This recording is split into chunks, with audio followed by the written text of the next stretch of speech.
Il y a quelques jours, le tueur en série Michel Fourniret a donc fait de nouveaux aveux et ajouté 2 victimes, 2 jeunes filles à son macabre palmarès. Ces faits, ces crimes se sont déroulés il y a 20 ans. Alors pourquoi le tueur parle-t-il aujourd'hui ? Continue-t-il son jeu pervers? Il faut dire que Michel Fourniret, l'ogre des Ardennes, le manipulateur surtout, semble se réjouir de semer le mal depuis si longtemps. Juin 2004, Monique Olivier avoue. Elle accuse son mari, Michel Fourniret, d'avoir assassiné 7 jeunes filles. La Belgique est sous le choc. Elle découvre un couple hors du commun dont l'existence a été vouée au mal pendant plus de 15 ans. À 24 ans, Michel Fourniret, lui, est déjà connu de la justice. En 1966, il est condamné pour avoir enlevé et tenté de déshabiller une gamine de 10 ans. 7 ans plus tard, il est condamné à Verdun pour exhibitionnisme. En 82, il croise la route de Daïna. À l'époque, la jeune fille n'avait que 14 ans. Elle descendait du train à la gare d'Épernon.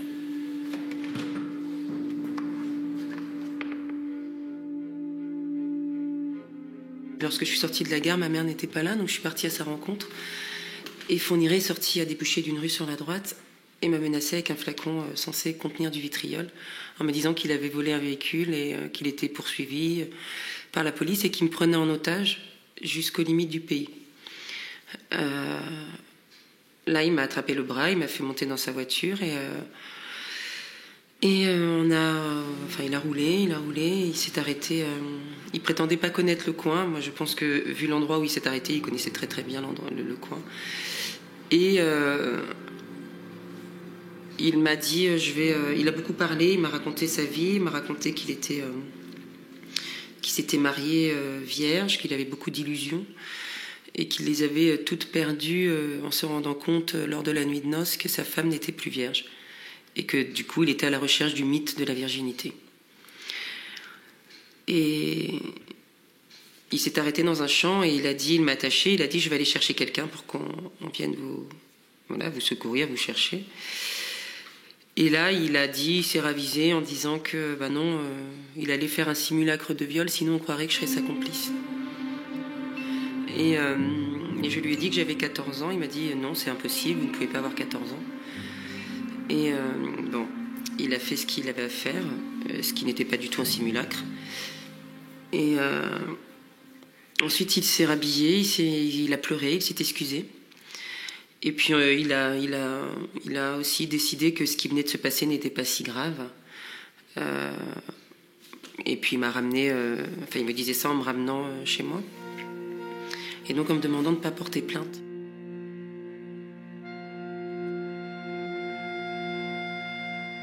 Deux ans après le viol de Daïna, Fourniret est arrêté. Il vient d'agresser la petite amie d'un policier. Il avoue alors spontanément 17 agressions.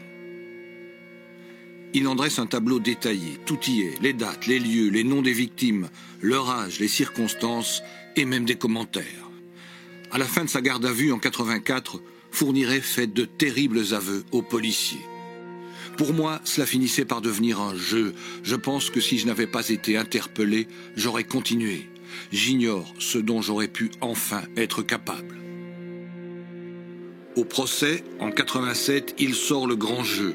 Il manipule tout le monde, minimise les faits et s'adresse à Daïna. Il s'est levé en disant « Je voudrais demander pardon à Daïna ». Et donc je lui ai dit que c'était un peu tard. Et les jurés avaient un regard plein d'empathie pour lui, quoi. Enfin, moi, je sentais. Alors lui, il était là dans sa chaise, très le petit garçon qui a fait une bêtise et qui va pas recommencer si on le punit, effectivement.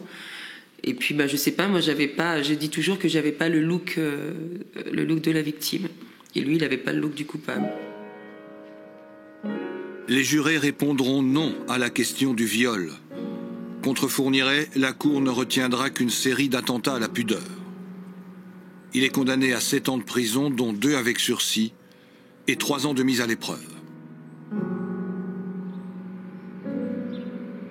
Du fond de sa cellule, Michel Fourniret écrit.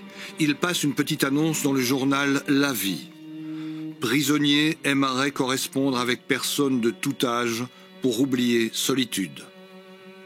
Monique Olivier répond à l'annonce et très vite, ils vont se confier l'un à l'autre. Co-auteur avec Serge Bornstein d'un livre sur le couple diabolique, Christiane Jumeaucourt décrit la rencontre des deux personnages. Petit à petit, ils vont être amenés à se voir, à se rencontrer, et lui, il va sentir que il peut, avec cette femme, construire quelque chose. Il la trouve paumée. Très vite, Michel parle d'amour à celle qu'il baptise Natouchka. Déjà, on voit là le manipulateur qui va se dire « Tiens, avec cette femme, je vais peut-être pouvoir avoir un avenir 1000 fois meilleur que celui que j'ai eu auparavant. De toute façon, si je sors de prison, maintenant, ils ne me prendront plus, il n'y aura plus jamais de témoins, je vais m'occuper de mes victimes, il va falloir les tuer. » Est-ce qu'il en parle avec Monique Olivier ? Il lui en parle effectivement en lui disant déjà je sais que tu n'es pas vierge mais je vais m'occuper de tes maris et il faut que tu me promettes que si tu me trouves des vierges, moi je vais m'occuper de tes deux maris, il faut absolument les tuer. Voilà. Et elle accepte ce contrat. Au milieu de cet abondant courrier, une lettre attire l'attention. Tous les projets de Fourniret s'y trouvent. Qu'est-ce que je veux ? Avoir de l'argent, liquider 3 types, disposer d'une jeune fente, enlèvement, restaurer un domaine, vivre en sauvage. Je ne sais pas si le pervers trouve la pervertissable, mais il est évident que là s'établit un pacte, si vous voulez, diabolique, où obligatoirement, quand il va sortir de prison, eh bien, les jeux sont faits. Le couple diabolique est formé, il va commencer à tuer. On connaît alors 7 de leurs victimes, des jeunes filles, des enfants comme Elisabeth Brichet, alors âgée de 12 ans seulement, qui ont connu le calvaire avant la mort.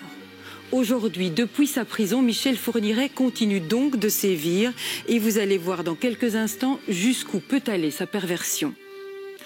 Du fond de sa cellule, Michel Fourniret a donc avoué, oui, c'est lui qui a enlevé, violé et tué Johanna Parish, une jeune Anglaise de 20 ans, mais aussi Marie-Angèle Domès, âgée elle, de 19 ans.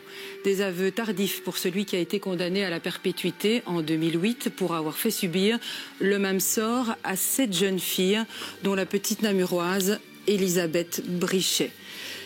Avant ces aveux, une de nos équipes avait enquêté et affirmait déjà qu'il manquait des noms sur la liste des victimes lors du procès de Michel Fourniret. Pire, qu'il en manquerait encore. Nous vous proposons donc de revoir ce devoir d'enquête prémonitoire. Il est signé Nathalie Papleux et Philippe Lorsignol.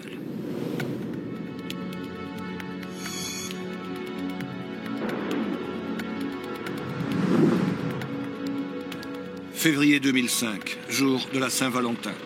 Dans les locaux de la police judiciaire de Dinan, les enquêteurs interrogent pour la énième fois Monique Olivier.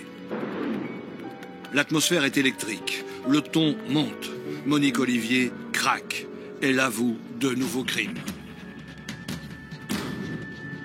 Je vais vous parler d'un autre cas survenu alors que nous habitions Saint-Cyr-les-Colons. Vers 1988, mon mari m'avait dit qu'il avait remarqué dans le village une jeune fille qu'il avait qualifiée de beau petit sujet. Il me l'avait montrée alors qu'elle sortait de l'épicerie du village. Elle devait être blonde, semblait avoir 18 ou 19 ans, était mignonne et pas très grande. Il m'a dit qu'elle ne vivait pas dans le village. Il avait donc pris la décision de l'enlever.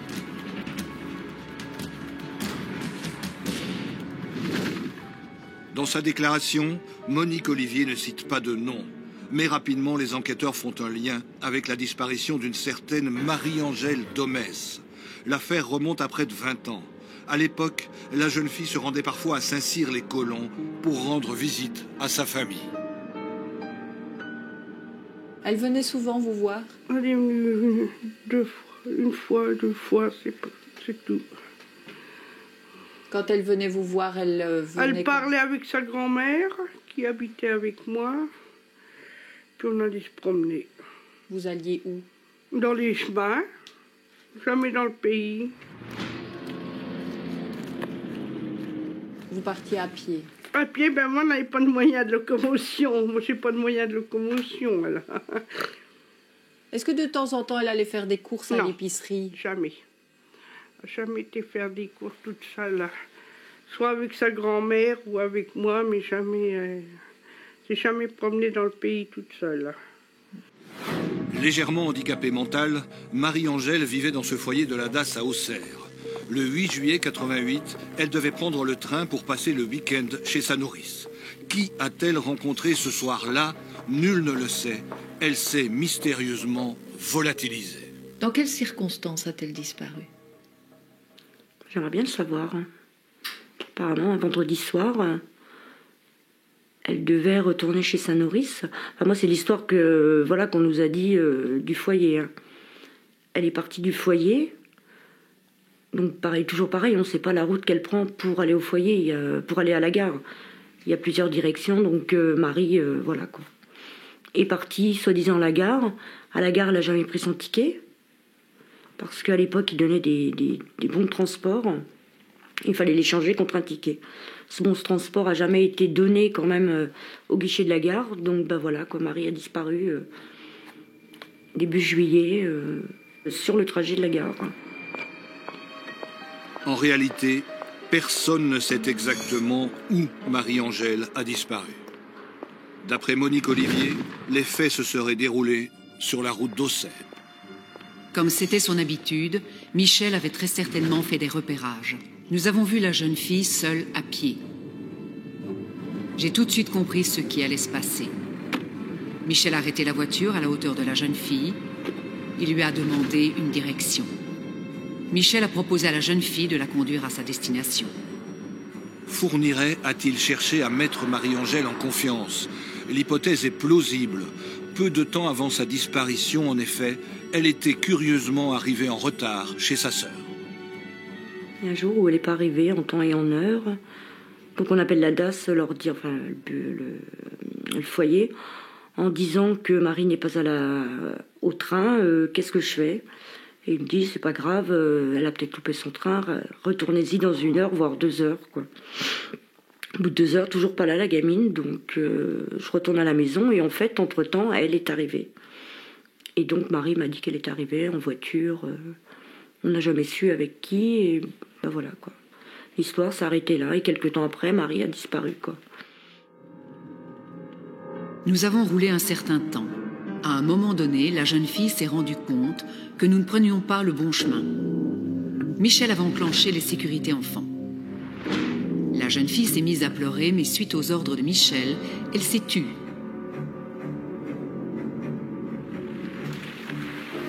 Il a engagé la voiture dans un chemin de campagne et nous avons stoppé. Michel m'a demandé de m'éloigner de la voiture. Je me suis douté qu'il allait violer puis tuer la jeune fille.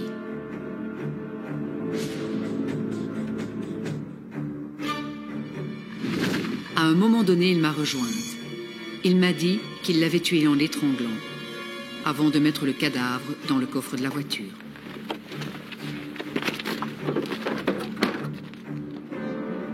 Plus tard dans la nuit, Michel est reparti seul. Il m'a dit qu'il avait pu abandonner le cadavre en précisant qu'on ne retrouverait jamais le corps. Et de fait, le corps de Marie-Angèle n'a jamais été retrouvé. Mais les policiers d'Auxerre ont rapidement abandonné les recherches. L'affaire n'a pas été prise au sérieux.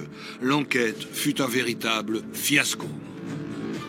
Le tribunal de grande instance d'Auxerre péchait incontestablement par une inactivité, une absence totale de réponse aux questions justement concernant ces disparitions de jeunes filles. Marie-Angèle de Metz et sa famille aujourd'hui ont fait effectivement les frais de ce laxisme, c'est-à-dire qu'il y avait une justice qui devait être à leur disposition, qui a commencé de fonctionner juge d'instruction bourguignon, et qui s'est arrêté au bout de quoi? De 4 ou 6 semaines. C'est-à-dire que c'est un délai absolument aberrant. Comment voulez-vous, dans une affaire criminelle, enfin on ne le savait pas à l'époque, mais qui pouvait être criminelle, qui était dénoncée comme étant criminelle, comment peut-on arriver à faire la lumière en 6 semaines? Ce n'est pas possible. Et est-ce qu'à l'époque, vous avez trouvé normal que si vite après une disparition comme celle-là, on classe le dossier À l'époque, pour moi, oui, c'était normal parce que je ne savais pas qu'on avait le droit de faire des recherches, qu'on avait le droit d'avoir un avocat pour faire avancer l'histoire. Et donc, voilà, sans plus, quoi. Je pense qu'on aurait été aidé dès le départ. Je pense qu'on aurait peut-être pu avancer mieux que ça, quoi. Et donc, voilà, qu'on a laissé, aussi bien mon père, moi, on s'est pas plus inquiété de ça que ça. Michel Fourniret a toujours nié ce crime. Par la suite, Monique Olivier s'est rétractée. Sans collaboration de leur part, le parquet de Charleville a estimé que le dossier Domès risquait de retarder le procès principal consacré au premier cercle des victimes. Fourniret n'a donc plus jamais été interrogé sur cette affaire. On aurait pu aller plus loin dans les investigations, on aurait pu le pousser dans ses retranchements. On ne l'a pas fait. Et c'est ce que je voulais faire, ce que j'ai demandé à la Chambre de l'instruction de Reims, qui était très encline à me l'accorder, mais qui finalement, parce que l'avocat général a dit « Oh, attention, attention, vous allez repousser l'affaire principale, vous allez empêcher on va dire les victimes prioritaires d'obtenir gain de cause », alors nous sommes passés dans ce fameux deuxième cercle. Est-ce que vous vous sentez oublié du procès qui va se dérouler en mars? Bien sûr qu'on a oublié. Je pense qu'on ne peut pas dire qu'on n'est pas oublié, quoi. Je veux dire, mon avocat a fait assez de remous pour se dire aujourd'hui que le procès va s'ouvrir et que nous, on ne va pas y aller parce qu'on n'est pas appelé et que voilà, Marie est encore oubliée, quoi. Marie a été oubliée quand elle est née, Marie a été oubliée aujourd'hui encore, donc voilà, c'est une oubliée. Et je pense que ce sera toujours comme ça, quoi.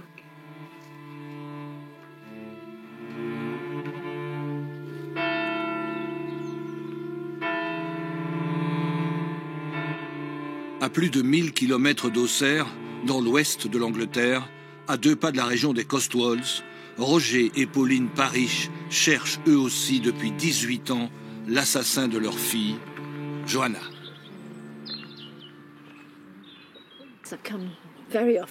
Je viens très souvent, je viens lui parler. Quand je me sens triste parfois, quand j'ai besoin de conseils, je lui parle simplement. Elle est très proche, je pense. Elle est ici, elle occupe toujours nos pensées.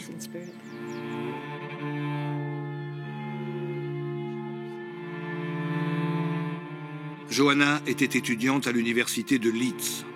En 1990, elle s'est rendue quelques mois en France pour effectuer un stage d'assistante en français au lycée Jacques Amiot d'Auxerre.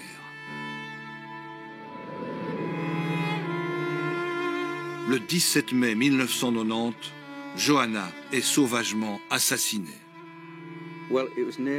C'était presque à la fin de son séjour en France, à peine quelques jours avant son retour. Elle voulait se faire un peu d'argent de poche.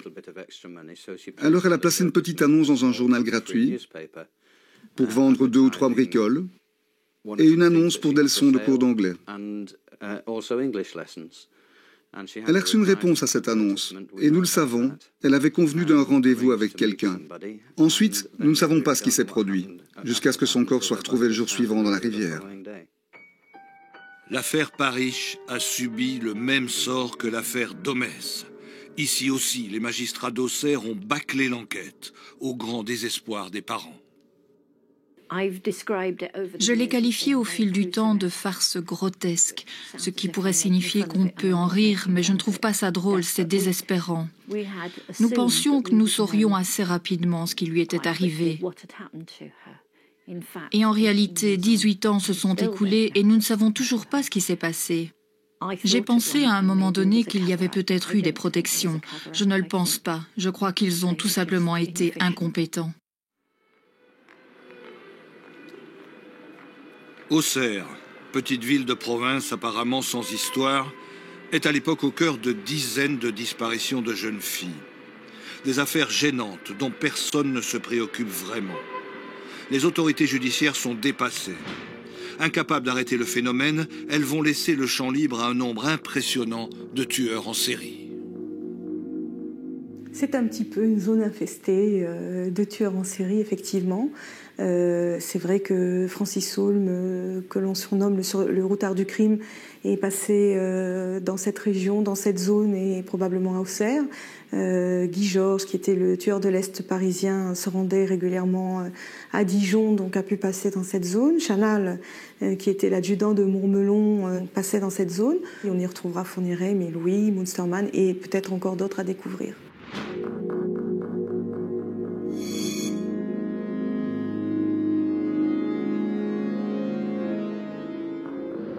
Comment peut-on expliquer qu'il y ait autant de tueurs en série dans cette région? Alors, on dit toujours qu'un prédateur qui n'a pas de prédateur se multiplie. En l'occurrence, à Auxerre, il n'y avait peut-être pas de prédateur pour ces prédateurs-là. Donc, ils ont commis un meurtre, puis 2 meurtres, puis 3 meurtres, puis ils ont continué leur route parce que la justice, parce que la police n'était pas capable de les intercepter, d'arrêter cette route. Difficile, dans ces conditions, d'y voir clair. Qui a tué Johanna? Plusieurs éléments chargent Fourniret. Le premier élément, ce sont les aveux de Monique Olivier à Dinan, le 14 février 2005. Elle parle d'une deuxième jeune fille dont elle ne cite pas le nom. Mais les enquêteurs font tout de suite le lien avec la jeune Anglaise. Dans le courant de l'année 1990, au cours d'un voyage entre Floins et Saint-Cyr-les-Colons pour aller y chercher du mobilier, j'ai accompagné Michel à sa demande. Le principe général était de descendre à 2 à Auxerre, d'enlever une gamine pour que Michel puisse s'amuser avec elle et puis la tuer. Nous nous sommes rendus devant la gare routière. Michel a repéré une jeune fille qui devait avoir 18 ou 19 ans, pas très grande. Il est allé lui parler tandis que j'attendais dans le C15. La jeune fille a accepté de nous accompagner. Elle est montée à l'arrière du C15, malgré la position inconfortable, étant donné l'absence de siège. Il y avait juste quelques coussins. Le journaliste britannique Graham Tears connaît bien le dossier Parrish. Il relève des aberrations dans le récit de Monique Olivier. Il confirme que Johanna avait passé une annonce pour donner des cours d'anglais. Son rendez-vous était précis, même s'il a pu être changé en dernière minute. Johanna avait rendez-vous à 19h en centre-ville. D'abord, le rendez-vous était pour la place des Cordeliers. Ça, on sait parce qu'elle a parlé, elle a fait état à des gens proches autour d'elle. Mais après, il semble que le rendez-vous a peut-être changé, car 2 témoins très crédibles l'ont vu attendre, visiblement en situation d'attente pour un rendez-vous, non loin de la place des Cordeliers. Avec qui avait-elle réellement rendez-vous? Cela reste un mystère. Une chose est sûre, elle était au centre-ville, ce qui ne colle pas avec la version de Monique Olivier. Est-ce qu'il est possible que Johanna se soit trouvée à la gare routière à ce moment-là? Alors ça, effectivement, c'est une grande contradiction entre ce qu'a dit Monique Olivier et les faits ce soir-là. Car la gare routière est dans le sens opposé par rapport avec le lycée que les 2 points de rendez-vous qu'on connaît. Donc il est certain, je pense qu'il est absolument certain que Johanna n'était pas à la gare routière. En 1990, le couple Fourniret n'habite plus à Saint-Cyr-les-Colons.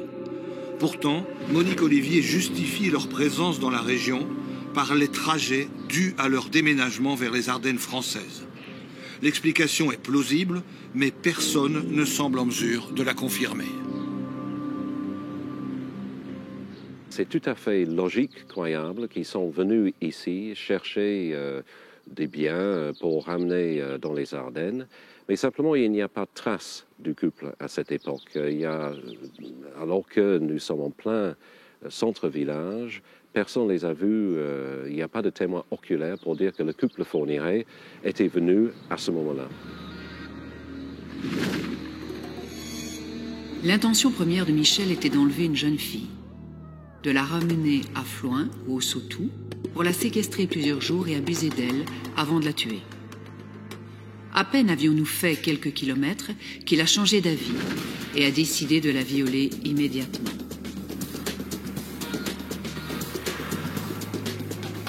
Il est passé à l'arrière du C15. J'ai pris le volant. Michel lui a demandé de se déshabiller, ce qu'elle a refusé de faire. J'ai entendu sans oser me retourner pour regarder. Il lui a donné des coups jusqu'à ce qu'elle ne parle plus.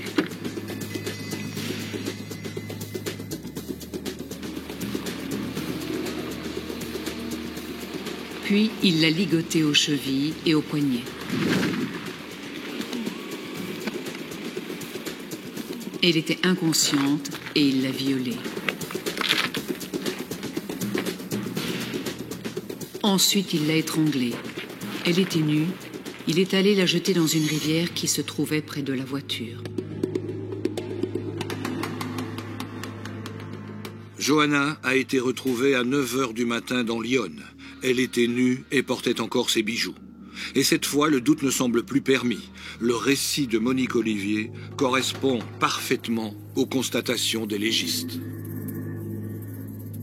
Son corps portait des traces. L'autopsie a établi qu'elle avait été attachée par ses chevilles et ses poignets, car ses chevilles et poignets portaient des traces de liens. Elle avait des ecchymoses très sévères autour de la tête. D'ailleurs, une personne qui était amenée à l'identifier à la morgue n'a pas pu le faire tellement ses blessures étaient graves. Il y avait aussi des traces sur son corps, des traces de charriage et aussi d'autres ecchymoses. L'avocat de la famille Parish est convaincu que ce crime porte la signature du couple Fourniret. Plusieurs indices permettent de l'affirmer. Johanna Parish a été visiblement étranglée avec du fil électrique et on retrouve à chaque fois dans la camionnette de Michel Fourniret ce fil. C'est également le fait que, évidemment, on va retrouver malheureusement une trace de piqûre sur le corps de Johanna et on sait que dans une affaire, il avait pratiqué de la même manière, c'est-à-dire qu'il avait essayé, dans des expériences terribles, terrifiantes, de tuer ses victimes en leur injectant de l'air. Donc on retrouve la même démarche en ce qui concerne Johanna Parish. Et puis, au fond, quand on écoute Michel Fourniret, son parcours criminel est tellement terrible qu'il va confondre ses victimes. Et à plusieurs reprises, en décrivant des scènes concernant d'autres victimes, pour lesquelles il reconnaît les faits, il va se tromper. C'est ainsi qu'en décrivant le meurtre de Natacha Danet en 1990, Fourniret se trompe. Sa version des faits correspond plutôt au sort qu'il a réservé à Johanna. Tout semble donc accuser Fourniret, sauf un élément de taille. L'ADN retrouvé sur le corps de Johanna Parish ne semble pas être celui de Michel Fourniret. Sur l'ADN, on n'a pas de certitude absolue. D'une part, vous savez que ça remonte à une période où on est à la préhistoire des prélèvements ADN et de la police scientifique sur ce terrain-là. Les éléments qui ont été recueillis l'ont été recueillis sous un ancien protocole scientifique, qui ne permet pas de dire si, d'une part, ces prélèvements n'ont pas été abîmés par ou contaminés par la présence des enquêteurs, par les conditions dans lesquelles ils ont pu être faits, et qu'on ne peut pas reproduire. Mais est-ce qu'on peut dire aujourd'hui que l'ADN qu'on a retrouvé sur le corps de Johanna n'est pas celui de Michel Fourniret ? On ne peut pas le dire. On ne peut pas le dire, on ne peut pas dire que l'ensemble des examens a été fait. Il y a des traces d'ADN qui ne sont pas ceux de Michel Fourniret, pour partie. Il y en a d'autres qui sont en train d'être réexaminés, réétudiés au regard des techniques scientifiques d'aujourd'hui et des moyens dont peut bénéficier la police scientifique. Nous attendons cette réponse. À la pointe sur le plan scientifique, les Britanniques ont proposé leur aide aux Français. Ils estiment que si les pièces à conviction ont été correctement conservées, l'affaire peut encore être élucidée. Vraiment, je pense que ça dépend des pièces à conviction restantes. S'il reste des pièces à conviction qui peuvent être analysées pour obtenir un profil ADN, alors il y a toujours un espoir. Si Michel Fourniret est interrogé, qui sait ce qu'il pourrait nous dire? Ou bien ce que son épouse pourrait nous dire. Donc je pense qu'il y a toujours un espoir, et c'est indispensable de garder cet espoir, de ne jamais abandonner dans une affaire comme celle-là, parce que la chose la plus importante, c'est de rendre justice à la famille. Quoi qu'il en soit, comme pour Marie-Angèle Domès, le parquet de Charleville a décidé de ne pas joindre ce dossier aux autres cas examinés par la cour d'assises. Il n'y avait qu'une idée en tête, c'était juger vite, en essayant d'opposer presque les victimes, celles pour lesquelles on pouvait juger vite, puisqu'il y avait des aveux, un corps, que l'affaire était, si j'ose dire, cadrée, et puis celles où on avait encore des éléments d'enquête à faire. Et au nom de cela, on a laissé de côté un certain nombre de cas, ce qui ne nous semble pas admissible. Pour les parents, l'attitude des autorités judiciaires françaises constitue une profonde injustice. Ils ont peur d'être oubliés.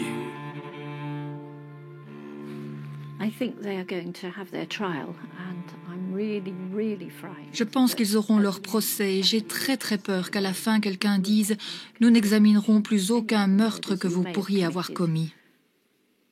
Et nous ne saurons jamais. Et ce serait absolument terrible.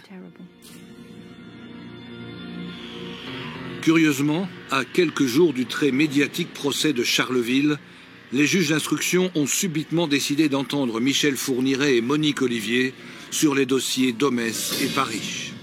Pour le procureur, c'est le signe que la justice ira jusqu'au bout. Si les éléments sont suffisants pour justifier le renvoi de Fourniret et de Monique Olivier devant la cour d'assises des Ardennes, évidemment, ce procès aura lieu et les victimes pourront effectivement y assister comme elles le souhaitent depuis le début. Et je comprends bien leur impatience. Je comprends bien qu'elles ne soient pas totalement satisfaites de la méthode utilisée. Ça, je le comprends parfaitement. Je voudrais les persuader que malheureusement, c'était la seule méthode véritablement possible. D'autres victimes pourraient encore s'ajouter à la liste. En Belgique, le mystère reste entier à propos d'une jeune fille au père que Michel Fourniret aurait tuée, puis enterrée dans le jardin de Sarre-Custine. Une fois de plus, c'est Monique Olivier qui accuse. Elle reste très vague. Elle dit simplement qu'elle a assisté au fait que Michel Fourniret est entré dans la chambre de cette jeune fille la nuit avec une échelle. La jeune fille est descendue et Michel Fourniret l'aurait étranglée. Par la suite, avec le corps, elle dit que Michel Fourniret aurait mis le corps à l'extérieur de l'habitation, dans le jardin. Un trou aurait été prêt. Puis après, elle reviendra sur cette dire, elle dira oui, mais enfin, il est sorti par une camionnette. Puis elle est revenue pour dire non, il y a bel et bien un corps dans le jardin.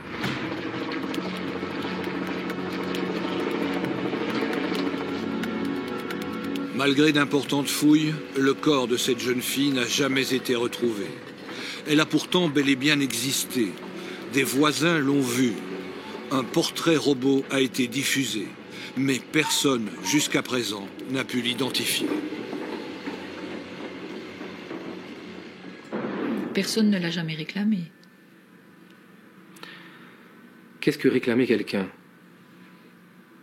Votre question est très bonne, mais un parent qui va déposer plainte, il réclame la perte de son enfant. Mais si la plainte est déposée à Dendermonde, il faut prendre le temps de pouvoir aller analyser partout, si cet enfant est belge, si cet enfant est français, allemand, luxembourgeois, je n'en sais rien. Monique Olivier changera plusieurs fois de version. Elle parle d'abord d'une jeune fille au père, puis elle en ajoute 3, et puis encore 7, une dizaine de jeunes filles en tout qui seraient passées par la maison de Sarre-Custine. Fiction ou réalité? Crédible en tout cas, pour le parquet. Je crois que Madame ne fabule pas lorsqu'elle dit ça, parce que différents éléments, différents témoignages accréditent la thèse que des jeunes filles sont bel et bien passées chez Monsieur et Madame Fourniret. Vous dire maintenant qu'il les a tués ou qu'ils les ont tués, c'est le dossier. C'est Monique Olivier qui les recrutait. Alors c'est un peu plus subtil que ça. Elle dit au début que c'était M. Fourniret qui partait en chasse et qui les ramenait. Et puis par la suite, elle va reconnaître que de fait, elle a joué un certain rôle pour, disons, les appâter sur ordre de Michel Fourniret, et qu'elle devait de préférence choisir des blondes et des jeunes filles qui n'avaient pas de famille, qui étaient plus ou moins isolées, qui étaient disponibles pour venir rendre service comme jeunes filles au père dans la famille. Donc elle a joué un certain rôle, oui, elle le reconnaît. Monique Olivier nous donne un certain nombre de détails en disant nous les avons recrutés par petite annonce, on était les chercher à Charleroi. Donc on peut croire à tout le moins qu'ils se sont présentés à la famille. Voilà des familles qui verraient une de leurs enfants disparaître comme ça, sans jamais autrement s'en inquiéter, sans jamais prendre contact avec la famille où elle est censée travailler. Depuis le départ, je n'y crois pas.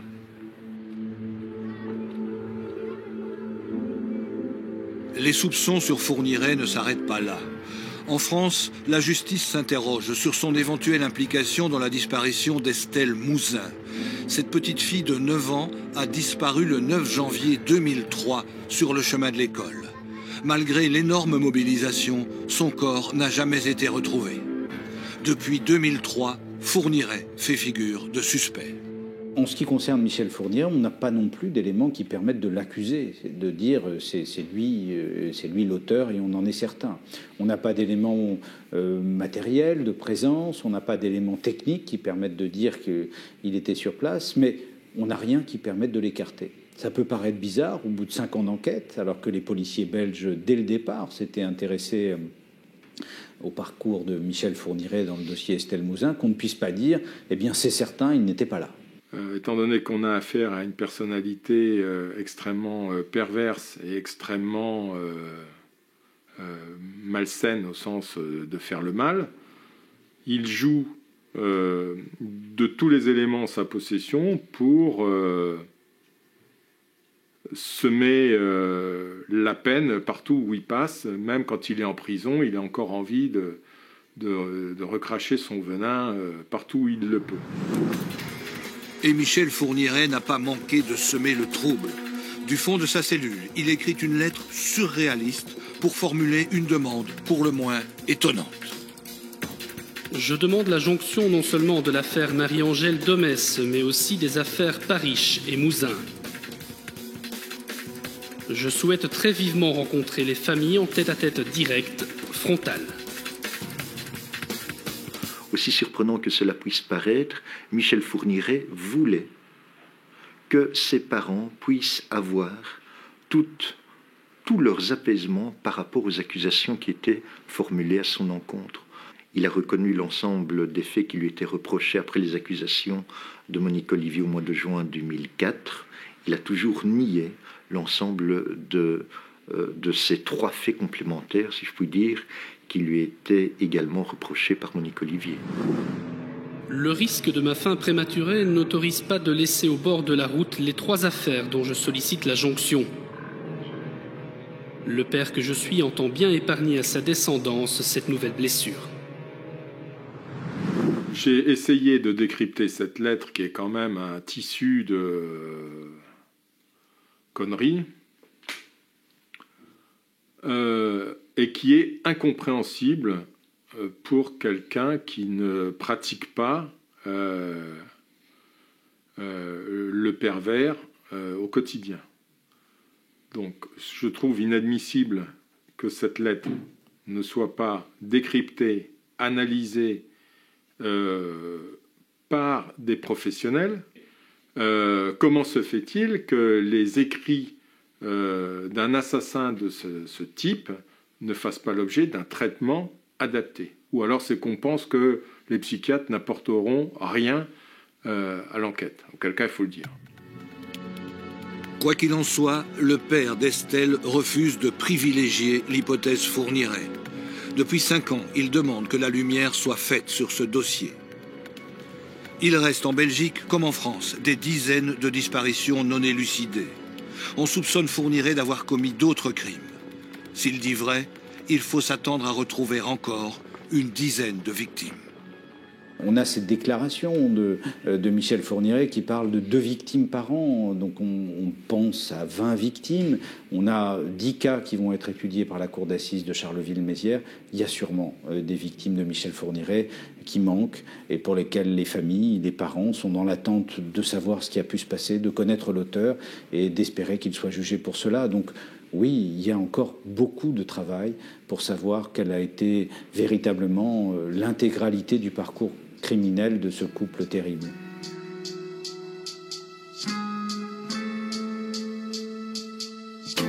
Estelle a disparu, on a tous vu cette affichette avec le sourire figé d'une fillette. Jamais réapparu, Estelle a disparu.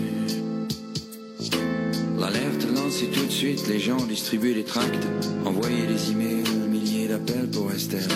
Mais ça n'a rien changé, Estelle a disparu.